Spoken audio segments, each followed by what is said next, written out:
नमस्कार दोस्तों, इस लेक्चर में हम definition and elements of partnership पर चर्चा करेंगे। भागीदारी की परिभाषा एवं उसके आवश्यक तत्वों पर चर्चा करेंगे। भागीदारी को भारतीय भागीदारी अधिनियम 1932 की धारा 4 में परिभाषित किया गया है।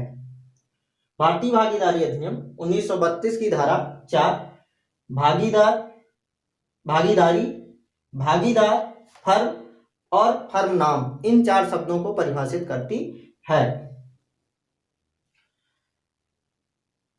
Partnership has been defined under section 4 of Indian partnership act 1932। Section 4 of Indian partnership act defines partnership, partners, firm and firm name. Section 4 of Indian Partnership Act says partnership is the relation between persons who have agreed to share the profits of a business carried on by all or any of them acting for all. It means if persons means more than one person. If 2 or more person agree that they will carry on a business and they will share the profits earned by them in that business, and the business will be carried on by all of them or any of them acting for all. In that condition, such a relation will called be partnership. Hindi में कहें तो धारा 4 के अनुसार भागीदारी उन व्यक्तियों के मध्य का संबंध है जो किसी कारोबार के लाभ के अंशों का बंटवारा करने पर सहमत होते हैं। जो कारोबार उनमें से सभी के द्वारा या उनमें से किन्हीं के द्वारा या किसी के द्वारा उन सब की ओर से चलाया जाता है।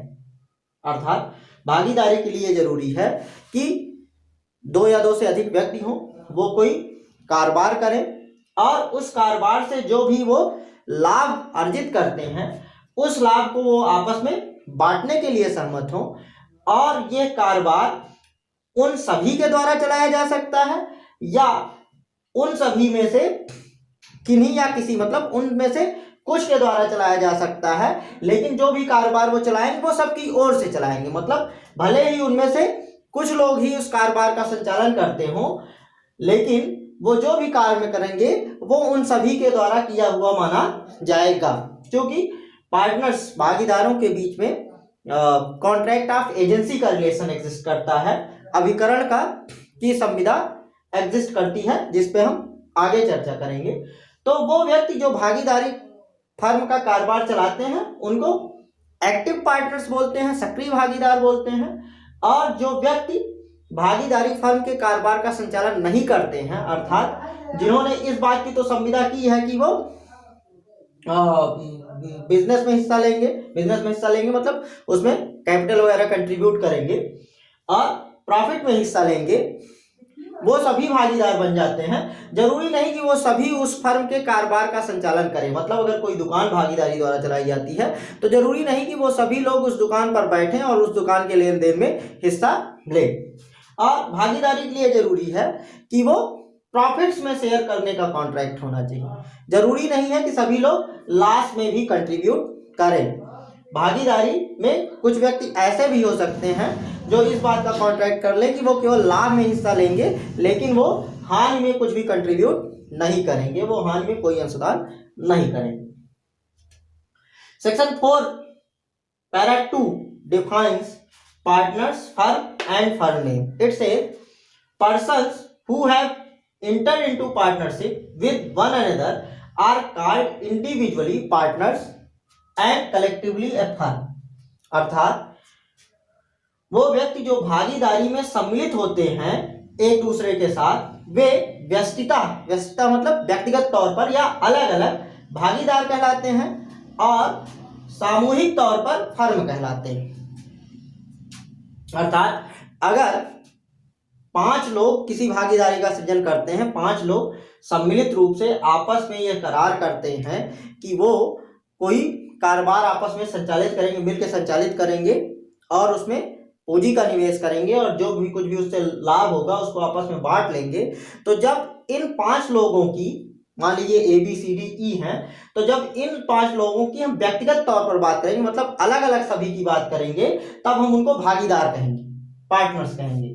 लेकिन जब हम उनको सामूहिक तौर पर संबोधित करना चाहेंगे या जब हम उनकी सभी की सम्मिलित रूप से चर्चा करेंगे तो उसको हम फर्म कहेंगे।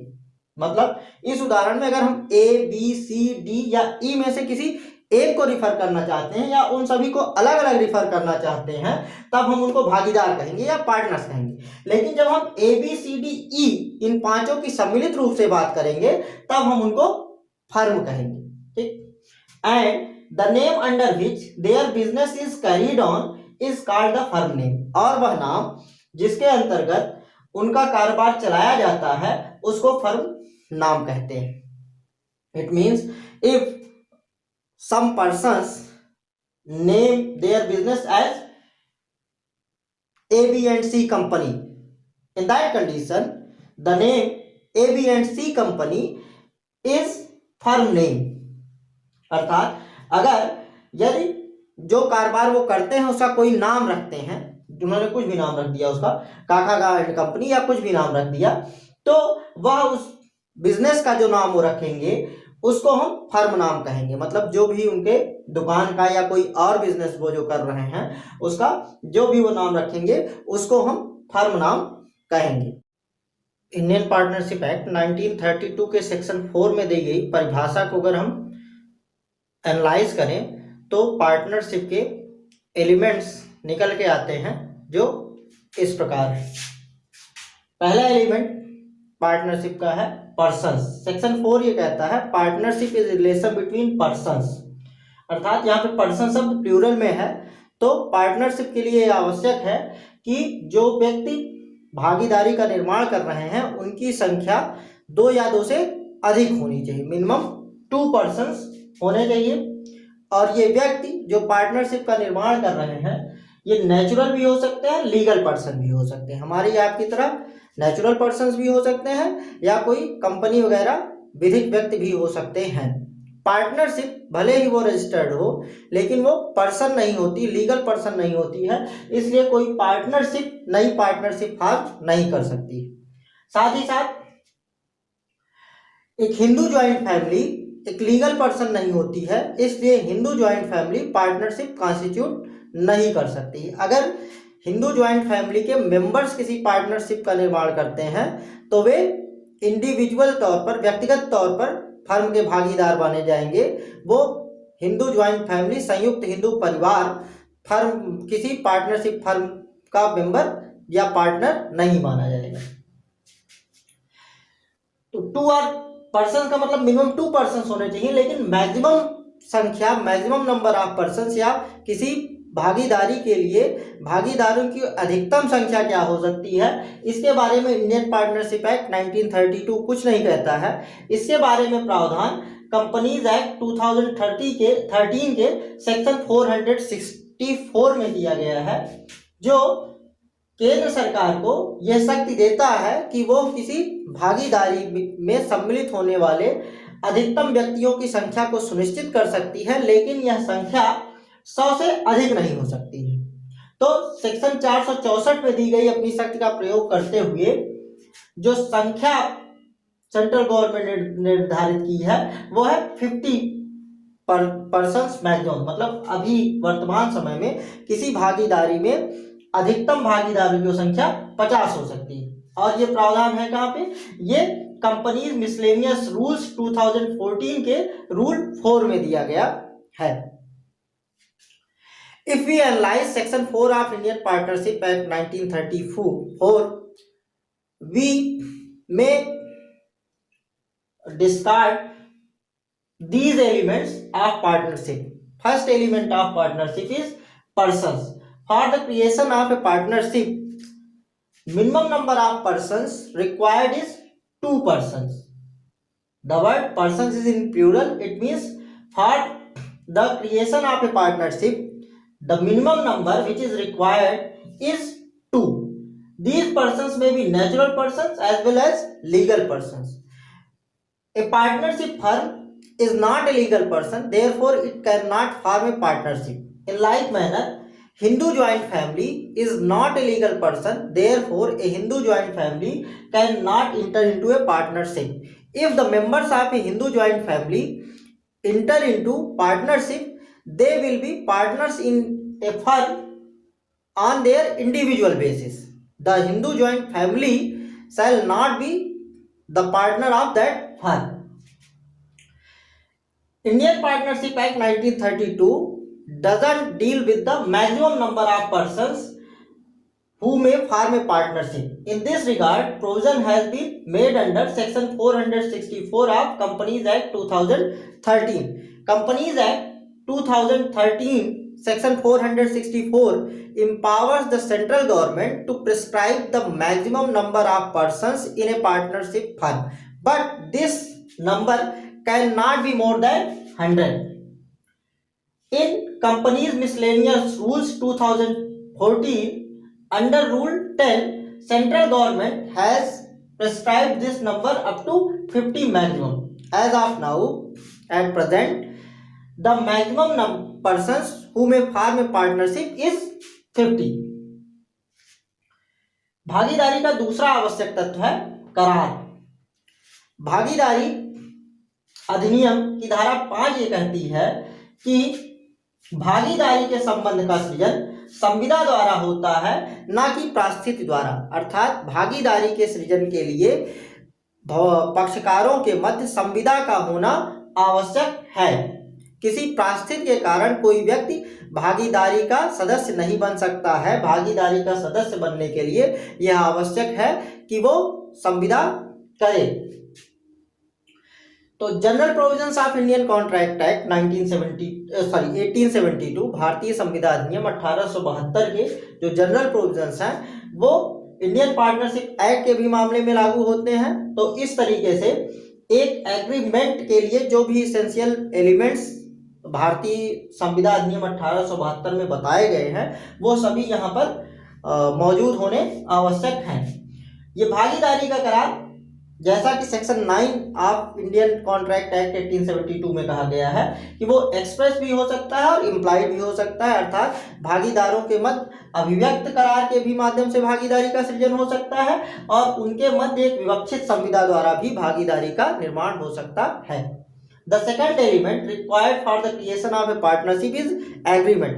Section 5 of Indian Partnership Act says the relation of partnership arises from contract and not by status. It means for the creation of a partnership, existence of a contract is must.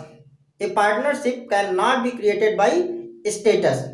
General provisions of Indian Contract Act 1872 apply on Indian Partnership Act also. Therefore, the essential requirements which are prescribed under Indian Contract Act 1872 for the creation of an agreement is required to be fulfilled in case of a partnership agreement between the partners. According to Section 9 of Indian Contract Act 1872, an agreement may be express or implied. Therefore, an agreement for the creation of a partnership may be an express agreement or it may be an implied one. भागीदारी का तीसरा आवश्यक तत्व है कारोबार। कारोबार को भारतीय भागीदारी अधिनियम की धारा 2 के ख में परिभाषित किया गया है, जो ये कहता है कि कारोबार के अंतर्गत प्रत्येक वाणिज्य, उपजीविका या पेशा आता है। यहाँ पे दी गई कारोबार की परिभाषा एक व्यापक परिभाषा नहीं है। कारोबार शब्द को उन सामान्य अर्थों में समझा जाना चाहिए जहां जैसा ये हमारे लोक व्यवहार में सामान्यतः प्रयुक्त किया जाता है। बिरधी चंद बनाम भरत चंद के केस में नागपुर उच्च न्यायालय ने ये कहा कि कारोबार के लिए यह आवश्यक है कि वहां पर समव्यवहारों की एक श्रृंखला होना चाहिए।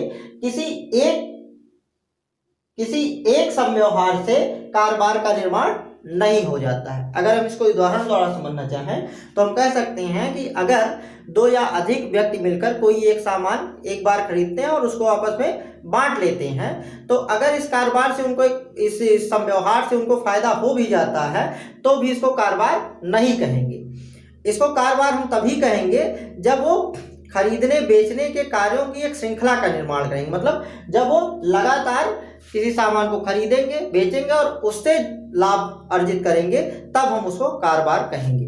The third essential element for the creation of partnership is business. The word business is defined under section 2B of Indian Partnership Act 1932. It says business includes every trade, occupation or profession. The definition given under section 2B is not an exhaustive one. The word business may be taken in its ordinary sense.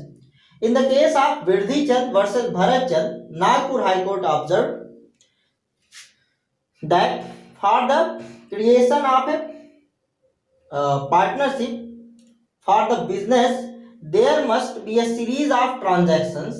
Only a single transaction may not be termed as a business if two or more persons engage in a single transaction and by means of that transaction they earn some benefit or profit. It can't be called as a partner. It can't be called as a business.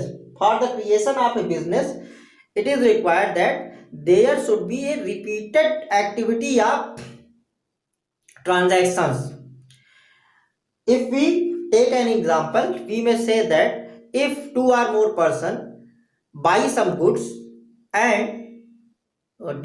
divide it between them, by this transaction they may earn some profit, but this transaction can't be called as a business. It will be called as a business only when the activity of sale and purchase is performed in a regular manner, so that it may create a series of sale and purchase. Only in that condition it will be regarded as a business. भागीदारी का चौथा आवश्यक है लाभ में हिस्सा। भागीदारी के लिए आवश्यक है कि फर्म के कारोबार से जो लाभ प्राप्त हो रहा है उस लाभ का बंटवारा सभी भागीदारों के मध्य होना चाहिए। यहाँ पर केवल लाभ में बंटवारा शब्द प्रयोग किया गया है। भारतीय भागीदारी अधिनियम 1932 हानि में बंटवारे को भागीदारी के निर्माण के लिए एक आवश्यक तत्व के रूप में वर्णित नहीं करती है। अर्थात भागीदारी में ऐसा हो सकता है कि कुछ भागीदार केवल लाभ में ही हिस्सा प्राप्त करें, वे हानि के लिए जिम्मेदार नहीं हो सकते हैं, लेकिन लाभ में हिस्सा प्राप्त करना भागीदारी के सृजन के लिए एक आवश्यक तत्व है। और भागीदारी के सृजन के लिए यह भी आवश्यक नहीं है कि सभी भागीदार लाभ में बराबर हिस्सा ही प्राप्त करें। वे आपस में संविदा के माध्यम से ये तय कर सकते हैं जिसके अनुसार प्रत्येक भागीदार का हिस्सा निश्चित हो सकता है और ये हिस्सा अलग अलग भी हो सकता है। जरूरी नहीं है कि सब बराबर हिस्सा ही प्राप्त करें, सब असमान हिस्सा भी प्राप्त कर सकते हैं। और यह भी जरूरी नहीं है कि सभी भागीदार हानि में भी बंटवारा करें। भारतीय भागीदारी अधिनियम की धारा 13 खा एक सामान्य नियम बताती है कि भागीदारों के मध्य संविदा के अधीन प्रत्येक भागीदार भागीदारी को होने वाले लाभ में बराबर हिस्सा प्राप्त करेगा और वह हार में भी बराबर अभिदाय करेगा। अर्थात भागीदारों के मध्य अगर कोई विपरीत संविदा नहीं है, भागीदारों ने आपस में ऐसी कोई संविदा नहीं की है जिसके अनुसार उन्होंने ये निश्चित किया हो कि कौन कौन भागीदार किस अनुपात में लाभ में हिस्सा प्राप्त करेगा, या कौन कौन भागीदार केवल लाभ में हिस्सा, लाभ और हानि दोनों में हिस्सा प्राप्त करेगा, और कौन भागीदार केवल लाभ में हिस्सा प्राप्त करेगा, या कौन सा भागीदार हानि में अभिदाय नहीं करेगा। तो एक सामान्य सा नियम ये है कि सभी भागीदार लाभ में भी बराबर हिस्सा प्राप्त करेंगे और वे हानि में भी बराबर का योगदान करेंगे। लेकिन ये भागीदारों के मध्य संविदा के अधीन है, अर्थात वे आपस में संविदा करके इसके विपरीत नियम भी बना सकते हैं। The fourth essential element required for the creation of a partnership is to share the profits. For the creation of a partnership, it is necessary that all the partners have right to get their share in profit. To share in the losses is not a necessary requirement under partnership. It means a partnership may be created to share the profits, and some partners may share in profits only. They may make a contract that they shall not contribute in the losses, and it is also not necessary that all the partners receive profits equally. There may be a unequal distribution of profit in a partnership firm. Section 13b of Indian Partnership Act says, subject to the contract between the partners are entitled to share equally in the profits and shall contribute equally to the losses sustained by them. It means if there is not a specific contract about the distribution of profit earned and losses incurred, in that condition all the partners shall get equal share in the profit and they shall contribute equally in the losses. But the partners may enter into a contract by means of which they may provide that any partner shall receive only profits, he will not contribute in losses, or they may enter into contract according to which the share of every partner is defined and it may be an unequal share also. पांचवा आवश्यक तत्व जो है वो है पारस्परिक अभिकरण। भागीदारी में जो भागीदार होते हैं उनके मध्य पारस्परिक अभिकरण का संबंध विद्यमान होता है। पारस्परिक अभिकरण का संबंध विद्यमान होने का मतलब ये है कि सभी भागीदार एक दूसरे के मालिक और अभिकर्ता माने जाते हैं। मालिक और अभिकर्ता माने जाने का मतलब ये है कि प्रत्येक भागीदार फर्म का अभिकर्ता होता है और प्रत्येक भागीदार फर्म का मालिक भी होता है। इसलिए अगर कोई भागीदार कोई काम करता है तो वो फर्म के अभिकर्ता की हैसियत में करता है, इसलिए उसके द्वारा किए गए कार्य से सभी भागीदार आबद्ध होते हैं। और दूसरी तरफ कोई किसी अन्य भागीदार द्वारा किए गए कार्यभार के लिए वो भागीदार भी बाध्य होता है। For the creation of a partnership, mutual agency is also a necessary element. The term mutual agency means all the partners are deemed as agent and principal of a firm. All the partners are both agent and principal of the firm. On the basis of principle of agency, the act done by any of the partners binds the other partners and firm also, and a partner is bound by the act done by the firm or by other partners of the firm. तो इस प्रकार भागीदारी के आवश्यक तत्व एवं उसकी परिभाषा पर हमारी चर्चा पूरी हुई। इससे आगे की चर्चा हम अपने नेक्स्ट वीडियो में करेंगे। हमारे नए वीडियोस के नोटिफिकेशन पाने के लिए हमारे चैनल को सब्सक्राइब कीजिए, और आपको हमारे द्वारा दी गई जानकारी उपयोगी लगी हो तो हमारे चैनल को लाइक कीजिए और अन्य लोगों के साथ शेयर भी कीजिए।